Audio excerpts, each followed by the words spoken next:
In this video, we'll give you an overview of the New Zealand Maori people's development and some of the unique aspects of their diet, covering everything from seafood and meat to vegetables. Without further ado, let's get started.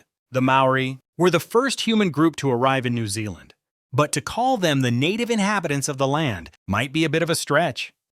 That's because they only arrived around the 12th century.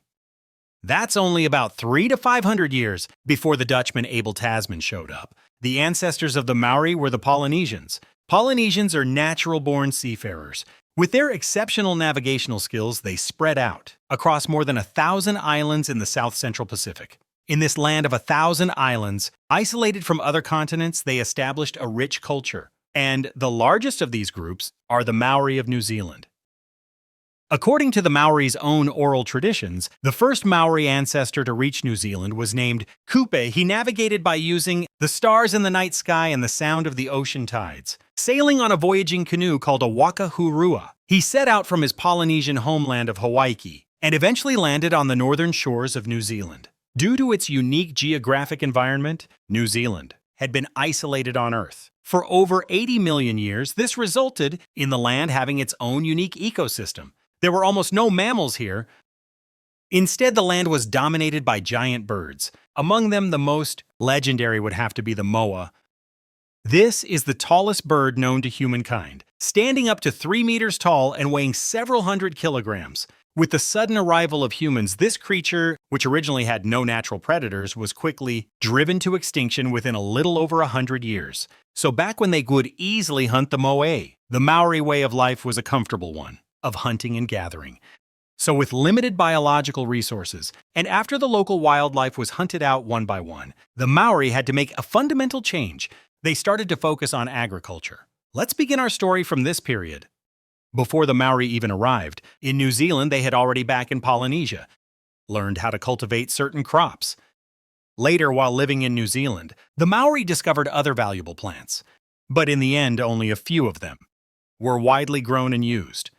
For example, the paper mulberry, which is a relative of the mulberry tree. Its leaves could be used to make tea. Its flowers could be used in cooking, and its fruit was incredibly sweet.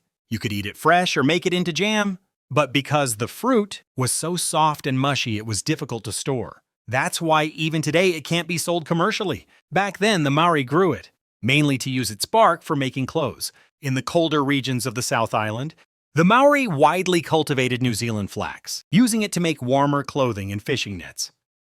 But for practical, everyday use, the Maori's most important crops were various types of root vegetables, potatoes, yams, taro, and so on.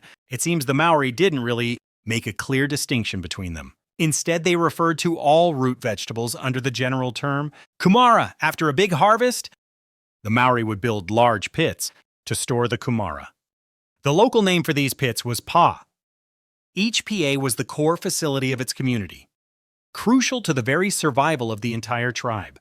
The wars fought between Maori tribes all across New Zealand often revolved around the attack and defense of these PA. After Cook's arrival in New Zealand, Captain Cook used nails and potatoes to trade for a large quantity of Maori supplies. But in reality, the Maori who received the nails and potatoes didn't get a bad deal either. They used nails for carving, allowing the Maori people to further unleash their artistic talents. Even today, Maori art is still highly acclaimed all over the world.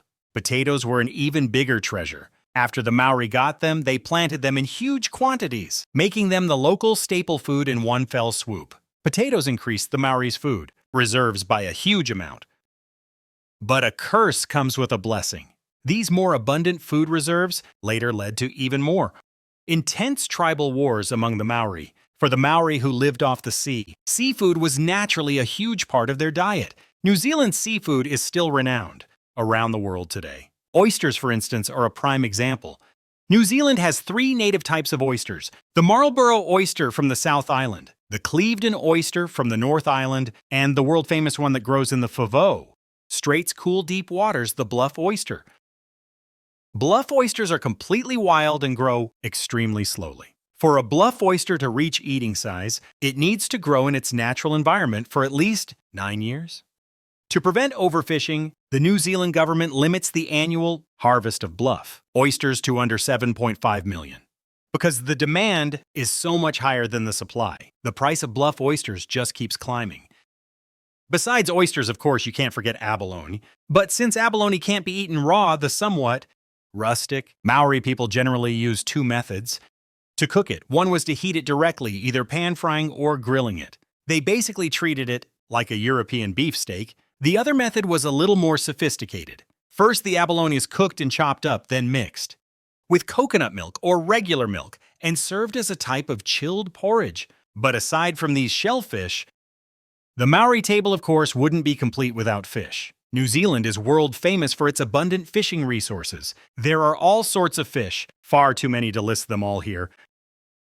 But there is one traditional and unique method for cooking fish that I have to share with you. When preparing fish, the Maori will take a large piece of kelp and split it open, making a container that's kind of like a small pouch. Then they put the fish inside it. After that, they bury it in hot embers. Because kelp contains a lot of water, the fish is actually steamed. And the kelp itself adds another layer of fresh flavor to the fish. I have to say, the person who came up with this must have been a real foodie. In addition, the Maori are also very fond of eating a type of seaweed called karengo. This seaweed was even issued separately to Maori battalions during World War II. The Maori would eat it raw while on the march. But in the Middle Ages, when preservation techniques were limited, only the coastal Maori tribes were able to enjoy it. Its taste is said to be very unique. Besides eating it on its own, it can also be added to meat stews. Seaweed in a meat stew? That sounds so exotic. Furthermore, sea urchin is also one of New Zealand's most plentiful types of seafood. This stuff is even considered a high-end delicacy in neighboring Australia. But in New Zealand, well, in many places you can basically just stroll into the sea, and before the water is even past your knees, you can just take your pick, choose whichever you want. Now when it comes to meat, the Maori have a truly special story to tell. Because they are the only people on this planet to have ever eaten the moa. But due to human greed and the species isolation, this precious, rare giant quickly went extinct, and the collapse of the food chain caused by the moa's extinction later led to the gradual extinction of nearly a third of New Zealand's native species. Therefore, before Europeans arrived in New Zealand, meat was rarely a part of the Maori diet. Of course, that wasn't always the case. That's because a dish called Muttonbird is a traditional Maori delicacy. Of course, just by hearing the name, you can tell Europeans came up with it. The reason is that this bird has a lot of fat. The meat is delicious, and the texture is similar to lamb. But the flavor also has a hint of sardine, an anchovy in it. A combination of fish and lamb. For a single bird to have the qualities of both fish and lamb is honestly a little wild. In reality, the so-called Muttonbird is the chick of the short-tailed shearwater every year. During breeding season, the short-tailed shearwaters fly to specific islands to lay and hatch their eggs. Hunters will go to the islands to hunt the chicks after they've grown, but before they've learned to fly well. They dig them out of their burrows in the ground, then pluck them, cut off their feet, clean out the insides, and prepare them. The short-tailed shearwater is a migratory species. They can fly for thousands of miles. They've been spotted as far away as Ireland in the northern hemisphere. But as chicks, huge numbers of them are killed for food. Muttonbird is a common dish in both New Zealand and Australia. In Maori life, there was actually no need to deliberately cultivate vegetables because the various wild edible plants growing naturally on the islands of New Zealand were more than enough to meet all of their needs for vegetables. One plant worth mentioning in particular is a type of fern called pikopiko. You can tell just by looking at this thing that it's a really ancient type of plant. You could put a dinosaur right next to it and it wouldn't look out of place at all. When it comes to practicality, pikopiko is incredibly versatile. You can toss it into pretty much any dish any way you like. There's even a way to eat it where the pikopiko is chopped up, mixed with oysters, and sealed in a jar. They don't even add salt or anything to stop the bacteria. They just let it ferment. I honestly have no idea how it doesn't just spoil. Nowadays, if you take a trip to New Zealand to experience Maori culture, when it's time to eat, they'll definitely serve up their traditional dish, the Hangi. And the way you pronounce this Maori word sounds super close to the word hungry. It feels like destiny. Honestly, it's pretty funny. Hangi It's actually a type of earth oven heated by stones to roast the food. Back in the day, the Maori used flax, leaves to wrap up all sorts of ingredients, and then they'd drop piping hot stones at the bottom of a pit. After that, they'd lay down some water-rich leaves and branches to control the temperature and create steam. Then they'd place the wrapped food right in there, and finally cover it with another layer of leaves to keep the dirt out. Then they bury the whole thing with soil to trap the heat in. Eventually, the food gets perfectly steamed and roasted. The whole cooking process takes at least 2 hours, and there's absolutely no smoke or extreme heat involved. Plus, as long as the pit is big enough and you have enough ingredients, just one batch can feed the entire tribe. It's such a brilliant way to save fuel. This method can be traced back thousands of years to their Polynesian ancestors. Of course, plenty of other civilizations around the world have similar ways of cooking too. On a global scale, the Maori people are known to be a pretty open-minded culture. Maybe it's because their ancestors were seafaring explorers themselves, or maybe Captain Cook's ships, and the potatoes they brought benefited them immensely. In short, when it came to the European outsiders who came later, they weren't hostile at all. In fact, they were proactive and eager to trade with them. In the 19th century, during the height of Europe's whaling boom, New Zealand, the home of the Maori, served as a crucial supply stop for these fleets. The Maori supplied the whaling ships with provisions, and in return during this period, the Europeans traded large numbers of muskets to the various Maori tribes. This act later evolved into an arms race among the Maori people and eventually led to one of the largest-scale tribal conflicts in Maori history, known to history as the Musket Wars. After these wars, the Maori population was decimated by casualties. Meanwhile, large numbers of European immigrants began arriving by boat, their population quickly swelling to over 700,000. The Maori in their own homeland suddenly became an absolute minority. Later, the British came up with a document known as the Treaty of Waitangi. This document had 2 versions, one written in Maori and the other in English.